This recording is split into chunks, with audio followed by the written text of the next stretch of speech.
Oi, tudo bem? Existem duas perguntas sobre as quais se baseiam o trabalho das constelações familiares.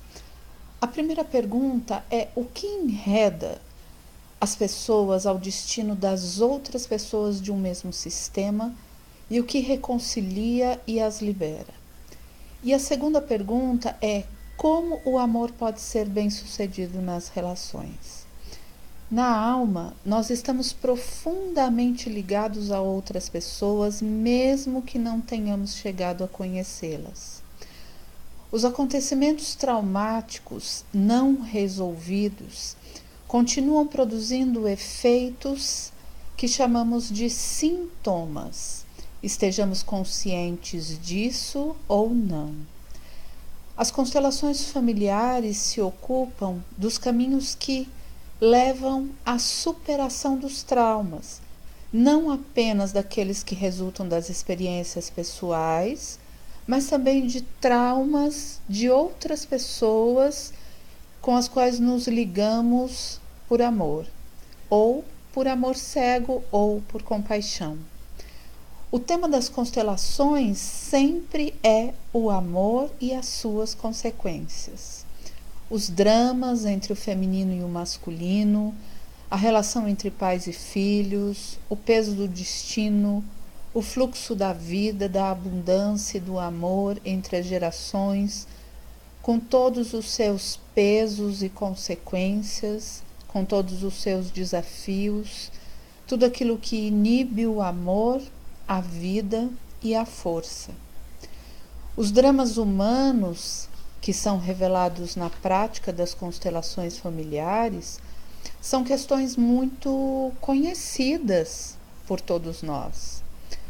O cuidado e o abandono, a presença ou o afastamento, a união ou a solidão, a felicidade e as reviravoltas do destino, o desespero, a impotência, a injustiça, a alegria, o bloqueio do amor, a tristeza, a exclusão, a compaixão, a lealdade. As constelações familiares nos fornecem um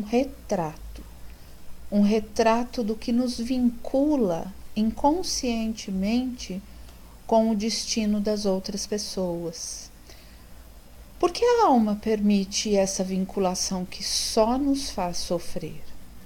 Em primeiro lugar, porque a alma individual está contida em uma alma maior, em uma grande alma, está a serviço desse algo maior. E ela atua em nós através de uma espécie de consciência, que por ser muito primitiva, a consciência arcaica, permanece distante da nossa percepção. Ela nos conduz através de movimentos ocultos para a sorte ou para aquilo que nós chamamos de azar ou acontecimentos desafiadores. Atua na alma, através dessa consciência arcaica, uma necessidade profunda de compensação. Ficamos conscientes dessa necessidade de compensação quando nos damos conta, por exemplo, da necessidade de nos desculparmos quando achamos que não agimos corretamente com alguém. Então fica aquele sentimento incomodando, né? Nós precisamos que a outra pessoa nos diga que está tudo bem. Nós estamos o tempo inteiro lidando com essa necessidade de compensação nas nossas relações diariamente. Se uma pessoa muito próxima chega para nós e diz que não dormiu bem à noite, por exemplo, existe uma tendência muito grande que a gente diga: eu também não tive uma noite tão boa assim, né?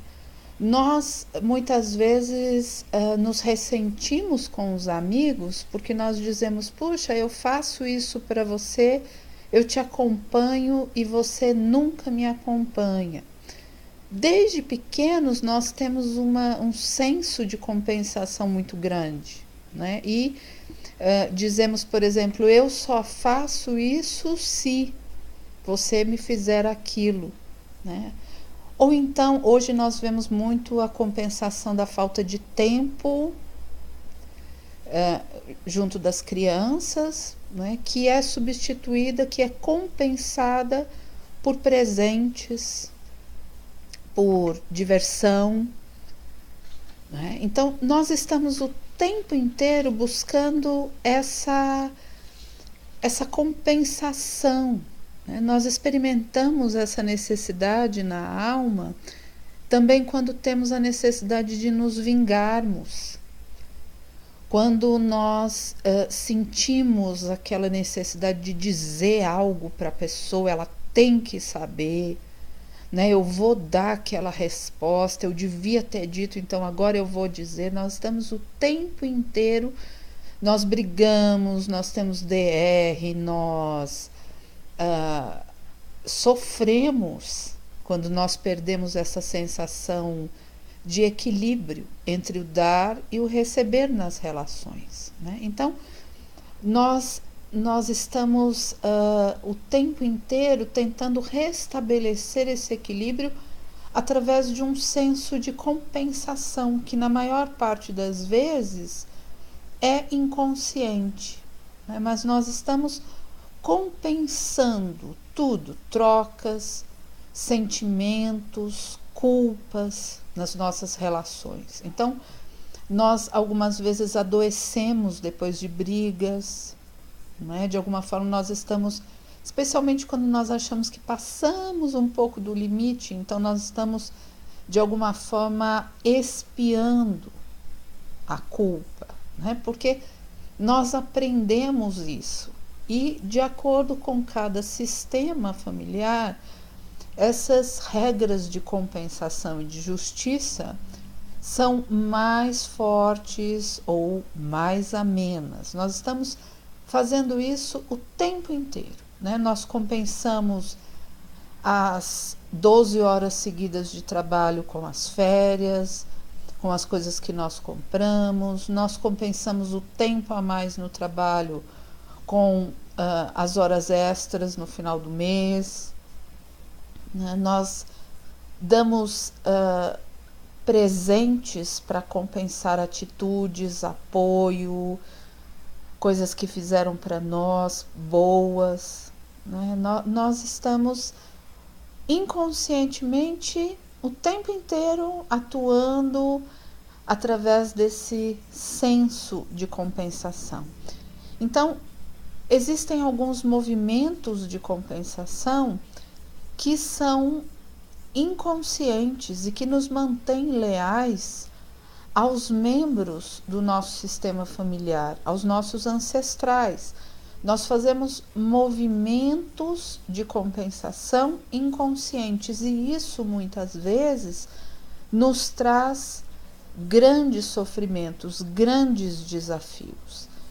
Algumas vezes esse movimento de compensação acontece num sistema familiar quando alguém representa um excluído. Então, alguém que lá atrás, muitas vezes, ninguém nem sabe o que houve, nem sabe o nome, e essa pessoa foi excluída por um mau comportamento, por um gênio difícil, por uma doença, por uma morte trágica, ela foi esquecida. Então, muitas vezes, das gerações futuras, pessoas são tomadas a serviço da vida para representar comportamentos, atitudes, destinos, dificuldades, doenças, né? Então, aí nós temos a lei do pertencimento criando um movimento de compensação. O movimento de compensação nas crianças surge muito cedo, em resposta às faltas, carências, medos, ressentimentos, revoltas, dores, segredos, sentimentos ocultos dos pais, mesmo que esses não cheguem a verbalizar. Então, algumas vezes nós vemos pessoas descontando no marido ou na mulher sentimentos, sofrimentos que eram dos seus pais. Quantas vezes nós vemos crianças que cresceram num ambiente onde a mãe suportava as amantes do pai, e de repente lá na frente essa mulher ou esse rapaz vão descontar no cônjuge esse sentimento, né? Então é um movimento de compensação. Se eu fui vítima de uma determinada situação, eu tendo, se eu não tiver cuidado, a descontar isso numa outra vítima, num outro inocente, como acontece com os adultos que tiveram infâncias em meio à agressividade, à violência, e que depois, mesmo sem querer, acabam sendo agressivos, ofensivos com os filhos. Então, nós estamos, por exemplo, em uma dinâmica de compensação quando nós damos em excesso aos outros o que nos faltou em demasia na nossa infância. Nós também estamos numa dinâmica de compensação, por exemplo, claro, eu só estou dando exemplos, né, gente, porque essas dinâmicas elas aparecem durante o trabalho e nós não podemos generalizar, porque as constelações, a constelação familiar é uma técnica fenomenológica, então nós precisamos entrar em contato com o campo de energia para que as dinâmicas se manifestem. Até lá, até que isso aconteça, a gente tem uma ideia, né? Algo se assemelha ao que eu vivo, algo faz sentido para mim.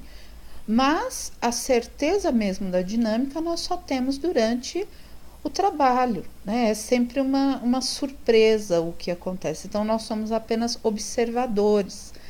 Então, mais um exemplo é quando nós compensamos adoecendo depois que nos sentimos culpados, que nos sentimos mal, né, que fomos mal, que alguém, nós injustiçamos alguém, nós cometemos uma injustiça. Nós estamos fracassando, compensando também, inconscientemente, lógico, fracassando na vida ou adoecendo na alma quando excluímos um ou dois dos nossos pais, por exemplo. Dificilmente as pessoas conseguem sucesso sem conseguirem se reconectar amorosamente com a sua história, com o seu começo de vida, com o seu nascimento, com seus pais, por mais difícil que isso seja. Não significa concordar com o que eles fizeram. Né? Isso foi o quanto nos custou, dependendo do grau de dificuldade.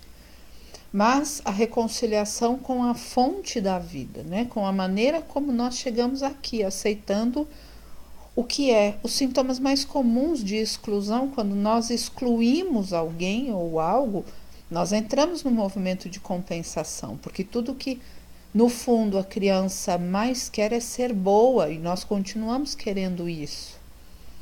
Então, os sintomas comuns de exclusão, principalmente de pai ou mãe, é um vazio enorme, uma falta de força para a vida, uma incapacidade de se realizar, uma tristeza que não cessa, mesmo quando a gente deveria estar feliz. E nós também estamos numa dinâmica de compensação quando nós nos destruímos emocionalmente com críticas, autossabotagem, né? Depois que nós nos sentimos culpados, depois que nós deixamos de dizer, depois que nós perdemos a chance da compensação, depois que nós agimos de uma forma que não achamos adequada. Né? Então, muitas vezes nós estamos em processos de compensação de histórias que não são nossas, de situações, de traumas, de culpas que não foram vividos por nós. Então, a prática das constelações nos mostram quais são essas dinâmicas, se são de fato, se os nossos emaranhamentos refletem essas dinâmicas de compensação ou dinâmicas de repetição, de lealdade. Enfim, são muitos movimentos inconscientes que podem estar como causadores, a partir de uma imagem do inconsciente, causadores dos nossos grandes desafios de vida. principalmente daqueles que nós percebemos como padrões de repetição, que nós vira e mexe, estamos ali lidando com aquele assunto, ou com aquele assunto já se repetiu algumas vezes nas nossas vidas.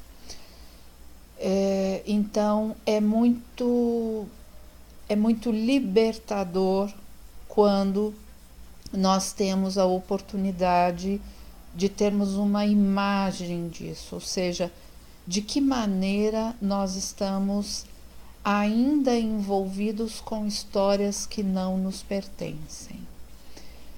Nos próximos vídeos eu vou abordando outras dinâmicas além da dinâmica de compensação.